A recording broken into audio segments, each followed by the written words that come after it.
नमस्कार। आज 26 फरवरी 2026 है। जी। पश्चिमी अफ्रीकी नेता आतंकवादियों के खिलाफ स्थिरता और सुरक्षा के लिए प्रयासरत इस विशेष और गहन विश्लेषण में सभी श्रोताओं का स्वागत है। सभी को नमस्कार। एक निष्पक्ष और तथ्यपरक विश्लेषण के साथ हम यहाँ हैं। आज के इस अंक की शुरुआत करने से पहले ये सूचित करना आवश्यक है कि यह कार्यक्रम प्रोवेव एआई द्वारा प्रायोजित है और इसे स्टाइलो न्यूज द्वारा जनरेट किया गया है। जी, स्टाइलो न्यूज जो कि एक एआई संचालित न्यूज एप्लीकेशन है।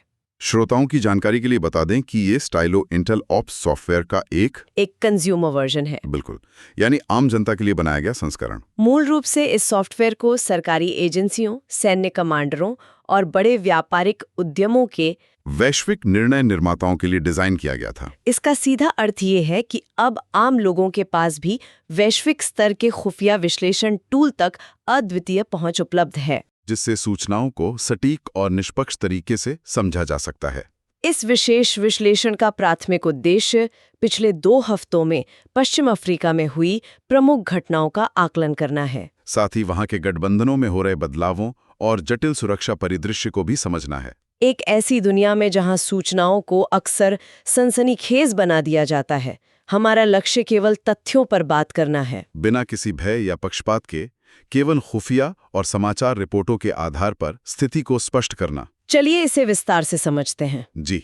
जनवरी के अंत और फरवरी 2026 की शुरुआत में पश्चिम अफ्रीका में जो सुरक्षा चुनौतियां सामने आई हैं, वे सामान्य नहीं हैं। विशेषकर साहिल क्षेत्र में। शुरुआत नाइजर से करते हैं। 28 और 29 जनवरी की रात को एक बहुत बड़ा हमला हुआ, नियामी के डीआरई अमानी अंतर्राष्ट्रीय हवाई अड्डे पर और एयरबेस 101 पर भी। यह हमला इस्लामिक स्टेट से जुड़े चरमपंथियों द्वारा किया गया था। ये हमला इसलिए रणनीतिक तौर पर चौंकाने वाला है क्योंकि नियामी को अब तक एक सुरक्षित किला माना जाता था। राजधानी के सबसे सुरक्षित माने जाने वाले सैन्य और नागरिक हवाई अड्डे तक चरमपंथियों की पहुंच क्या संकेत देती है? देखिए, ये एक बहुत ही गंभीर सुरक्षा चूक और खतरे के विस्तार का संकेत है। इस हमले में आरपीजी और मोर्टार जैसे भारी हथियारों का इस्तेमाल किया गया, जिसने न सिर्फ सैन्य संपत्तियों को नुकसान पहुंचाया बल्कि ये भी साबित कर दिया कि ये चरमपंथी गुट अब केवल दूर-दराज के रेगिस्तानी इलाकों तक सीमित नहीं है। नाइजर के सैन्य नेतृत्व ने त्वरित कार्रवाई करते हुए कई हमलावरों को मार गिराया। जी, लेकिन राजधानी में हुए इस दुस्साहस ने पूरे क्षेत्र में एक मनोवैज्ञानिक दबाव बना दिया है। और इस अस्थिरता का असर सिर्फ नाइजर तक सीमित नहीं है। बिल्कुल नहीं। अगर हम इसके पड़ोसी देश नाइजीरिया की तरफ देखें तो वहां के उत्तरी और उत्तर पश्चिमी राज्य भारी उथल-पुथल से गुजर रहे हैं। जी, विशेषकर वे राज्य जो सीधे साहिल रेगिस्तान की सीमा से जुड़ते हैं, जैसे कारवा, केब्बी और जम्फारा। रिपोर्टों के अनुसार इन राज्यों में कई गुटों ने अपने हमले तेज कर दिए हैं, जैसे लकुरावा, बोको हरम और ISWAP, जिसे Islamic State West Africa Province कहा जाता है। कावरा राज्य के वोरोबाओं में जो जनहानि हुई है वो तथ्य के रूप में बेहद चिंताजनक है। और साथ ही जम्फारा में सुरक्षा बलों द्वारा लगातार आईडी को निष्क्रिय करने की खबरें भी आ रही हैं। यानी देसी बमों का इस्तेमाल बढ़ रहा है। लेकिन इन हमलों के तरीके में एक नया पैटर्न दिख रहा है। जी, यहाँ जो बात सबसे दिलचस्प है वो ये है कि ये चरमपंथी समूह अब अपनी रणनीतियों में भारी तकनीकी बदलाव कर रहे हैं। तकनीकी बदलाव से तात्पर्य? वे अब महंगे या जटिल सैन्य हथियारों पर पूरी तरह निर्भर नहीं हैं। तो वे किस चीज का उपयोग कर रहे हैं? इसके बजाय वे सस्ते, आसानी से बाजार में उपलब्ध कमर्शियल ड्रोन्स और एआई तकनीक का इस्तेमाल कर रहे हैं। बिल्कुल, इसे आसमानी युद्ध की तर्ज पर इस्तेमाल किया जा रहा है। यह तो एक तरह का एसिमेट्रिकल वॉरफेयर हो गया, यानी असमान युद्ध। सही कहा। जहां एक तरफ देश की सेनाएं करोड़ों के रडार और मिसाइल रक्षा प्रणालियों का इस्तेमाल करती हैं, वहीं दूसरी तरफ ये गुट महज कुछ हजार रुपए के ड्रोन से भारी नुकसान पहुंचा रहे हैं। इस रणनीति ने चरमपंथियों के हमलों की लागत को बेहद कम कर दिया है, जबकि उनकी मारक क्षमता कई गुना बढ़ गई है।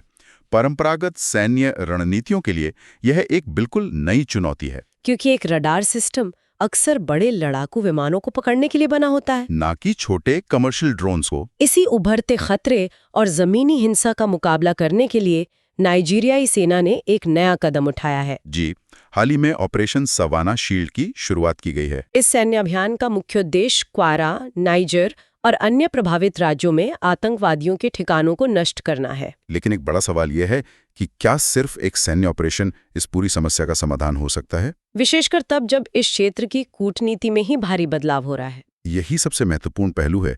इस सुरक्षा संकट को भू राजनीतिक परिप्रेक्ष्य में समझना होगा। पश्चिम अफ्रीका में कूटनीतिक गठबंधनों का एक बहुत बड़ा पुनर्गठन हो रहा है। दशकों पुरानी व्यवस्थाएं टूट रही हैं। कूटनीतिक मोर्चे पर जो सबसे बड़ा बदलाव देखा गया है वो इकोवास से जुड़ा है। बिल्कुल, माली, बुर्किना फासो और नाइजर ने पश्चिमी अफ्रीकी देशों के क्षेत्रीय गुट इकोवास से खुद को अलग कर लिया है। श्रोताओं के लिए ये स्पष्ट करना जरूरी है कि इकोवास पश्चिम अफ्रीका के लिए वैसा ही है जैसे यूरोप के लिए यूरोपीय संघ। और इसका टूटना मतलब दशकों के व्यापार और आपसी रिश्तों का एक झटके में खत्म हो जाना। इन तीनों देशों के सैन्य नेतृत्व ने मिलकर अब अपना एक नया गुट बना लिया है, जिसे अलायंस ऑफ साहेल स्टेट्स या AES कहा जा रहा है। इसके जमीनी परिणाम क्या हो रहे हैं? जमीनी स्तर पर इसका सीधा असर आम जनता और अर्थव्यवस्था पर पड़ा है। जो मुक्त आवाजाही की व्यवस्था थी, जहां कोई भी व्यापारी या नागरिक बिना वीजा के एक देश से दूसरे देश जा सकता था, वो अब रुक गई है। नए गुट AES ने अपने नागरिकों के लिए नए बायोमेट्रिक ID कार्ड लागू कर दिए हैं। और सख्त सीमा नियंत्रण भी। इसका मतलब है कि अब आम नागरिकों और छोटे व्यापारियों के लिए सीमा पार करना मुश्किल हो गया है। इकोवास से इस अलगाव के पीछे एक बहुत बड़ा कारण अंतर्राष्ट्रीय ताकतों की मौजूदगी को लेकर इन देशों का नजरिया भी है। जी, इस क्षेत्र से पश्चिमी देशों, विशेषकर फ्रांस का सैन्य और कूटनीतिक प्रभाव बहुत तेजी से कम हुआ है। माली, बुर्किना फासो और नाइजर ने स्पष्ट रूप से फ्रांसीसी सेनाओं को अपने देशों से बाहर कर दिया है। तो जब एक महाशक्ति बाहर जा रही है तो जाहिर है कोई दूसरी शक्ति उस खालीपन को भरेगी। और वो दूसरी शक्ति रूस है। बिल्कुल, रूस अपने अफ्रीका कॉर्प्स के जरिए इन सैन्य सरकारों को सुरक्षा, सहायता और प्रशिक्षण प्रदान कर रहा है। इससे क्षेत्र में कई वैश्विक ताकतों के बीच एक नई प्रतिस्पर्धा शुरू हो गई है। और इसी भू राजनीतिक होड़ के बीच अमेरिकी नीति में भी एक स्पष्ट बदलाव देखा जा रहा है। ट्रंप प्रशासन के तहत अमेरिका अब इस क्षेत्र में आतंकवाद विरोधी अभियानों पर ध्यान केंद्रित कर रहा है। इसी नई नीति के तहत नाइजीरिया में 200 अमेरिकी सैनिकों की तैनाती की गई है। नाइजीरिया को ही क्यों चुना गया? क्योंकि वह इस क्षेत्र की सबसे बड़ी अर्थव्यवस्था है और पारंपरिक रूप से अमेरिका का सहयोगी रहा है। ये सैनिक वहां खुफिया जानकारी जुटाने और स्थानीय बलों को प्रशिक्षण देने का काम कर रहे हैं। देखिए, इस जटिल कूटनीतिक माहौल में कई विवादास्पद दावे भी सामने आ रहे हैं जिन पर निष्पक्ष रूप से गौर करना आवश्यक है। जैसे नाइजर के सैन्य जुंटा के हालिया आरोप। जी, उन्होंने फ्रांस और यूक्रेन पर ये आरोप लगाया है कि वे उत्तरी बेनिन पर कब्जा करने की कोशिश कर रहे हैं और साहिल क्षेत्र में जिहादी समूहों को प्रशिक्षित करके जानबूझकर अस्थिरता फैला रहे हैं। नाइजर का दावा है कि ये एक नव उपनिवेशवादी एजेंडा है। वहीं दूसरी ओर यूक्रेन के विदेश मंत्रालय ने इन दावों को पूरी तरह से खारिज कर दिया है। यूक्रेन का स्पष्ट तौर पर कहना है कि ये आरोप पूरी तरह से निराधार हैं और वे इसे केवल रूसी दुष्प्रचार का हिस्सा बता रहे हैं, जिसका मुख्य उद्देश्य अफ्रीका में यूक्रेन और पश्चिमी देशों की स्थिति को कमजोर करना है। यहाँ ये दोहराना महत्वपूर्ण है कि हमारा उद्देश्य केवल इन अंतर्राष्ट्रीय दावों की तथ्यपरक रिपोर्टिंग करना है, न कि किसी भी पक्ष का समर्थन करना। इसी निष्पक्ष संदर्भ में केन्या की एक हालिया खुफिया रिपोर्ट का भी उल्लेख करना जरूरी है। जी, ये रिपोर्ट इस बात का प्रमाण है कि अफ्रीका किस तरह से वैश्विक युद्धों में उलझ रहा है। रिपोर्ट के अनुसार 1000 से अधिक केन्याई नागरिकों को यूक्रेन युद्ध में रूस की तरफ से लड़ने के लिए भर्ती किए जाने की बात सामने आई है। इस खुलासे को केन्याई सरकार ने बेहद गंभीरता से लिया है। ये दर्शाता है कि यूरोप का युद्ध केवल यूरोप तक सीमित नहीं है। अफ्रीकी महाद्वीप के संसाधनों और मानव श्रम का भी उसमें इस्तेमाल हो रहा है।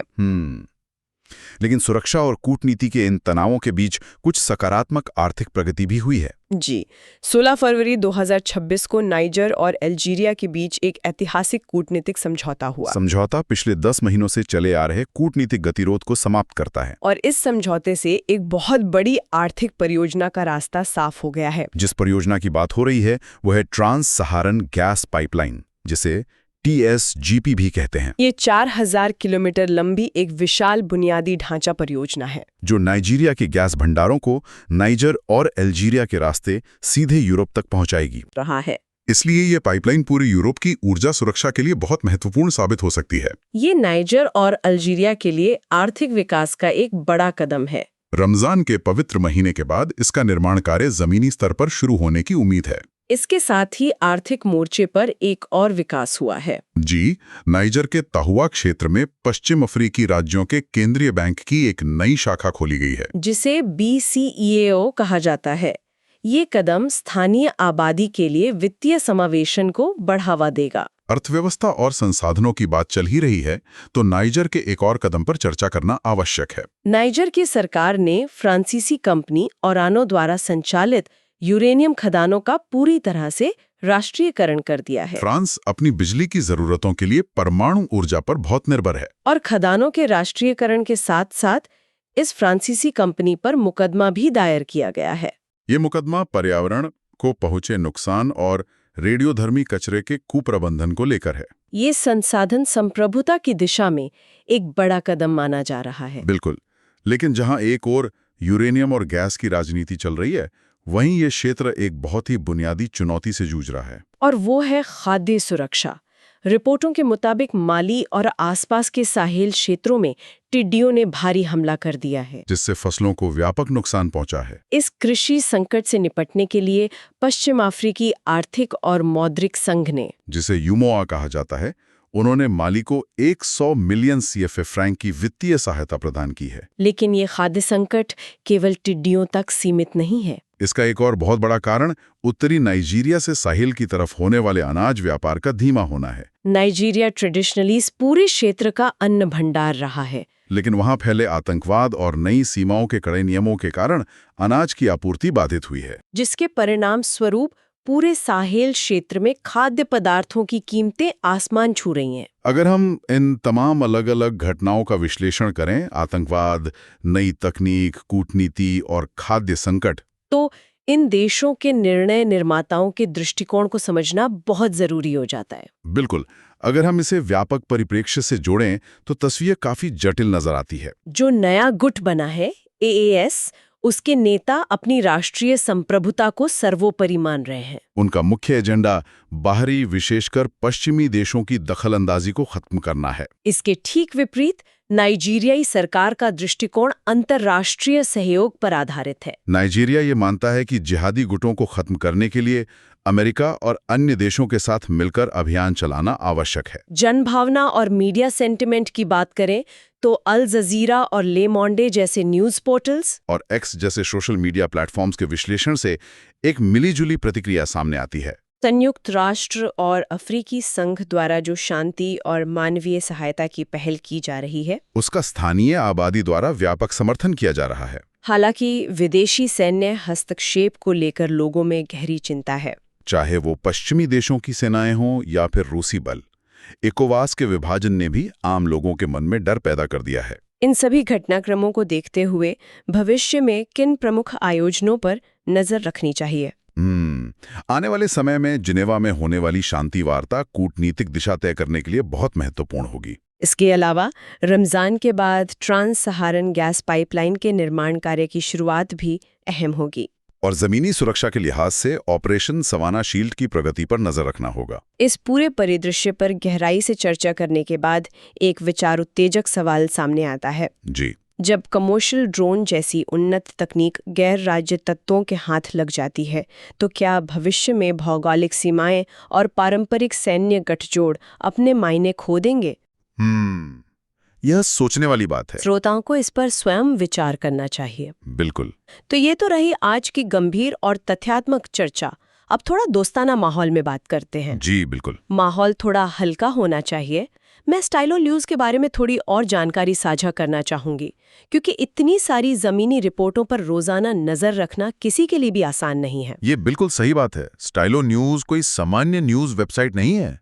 ये एक बेहद स्मार्ट मोबाइल और कंप्यूटर एप्लीकेशन है। जरा सोचिए, जो उच्च स्तरीय खुफिया तकनीक कल तक सिर्फ टॉप लेवल के सरकारी अधिकारियों के सिस्टम में मौजूद थी, वह अब इस ऐप के जरिए सीधे आम जनता की पहुंच में आ गई है। और इसकी सबसे बड़ी खासियत यह है कि ये दुनिया भर के सैकड़ों पारंपरिक न्यूज स्रोतों और एक्स जैसे प्लेटफॉर्म से सारी जानकारी सेकंडों में जुटाता है। फिर इसका AI सिस्टम उस जानकारी को फिल्टर करके एक बिल्कुल व्यक्तिगत इंटेलिजेंस स्टाइल ब्रीफ तैयार करता है। इसका मतलब है कि केवल वही सटीक जानकारी मिलती है जो वास्तव में महत्वपूर्ण है, बिना किसी शोर शराबे के। जो लोग इस ऑन डिमांड AI न्यूज़ सेवा का लाभ उठाना चाहते हैं वे www.stylonews.com पर जाकर इसे सब्सक्राइब कर सकते हैं। आज के इस गहन विश्लेषण में हमारे साथ जुड़ने के लिए सभी श्रोताओं का बहुत बहुत धन्यवाद। हमें उम्मीद है कि पश्चिम अफ्रीका के इस बदलते परिदृश्य को समझने में यह चर्चा सहायक रही होगी। भविष्य के विश्लेषणों के लिए कौन से विषय चुने जाएं, इसके सुझाव श्रोताओं द्वारा हमेशा आमंत्रित हैं। जाने से पहले अपने पसंदीदा सोशल मीडिया प्लेटफॉर्म्स पर स्टाइलो न्यूज़ को फॉलो करना न भूलें। अगले विश्लेषण में एक नए विषय के साथ फिर मुलाकात होगी। तब तक के लिए सुरक्षित रहें और जानकार बनें। नमस्कार। नमस्कार।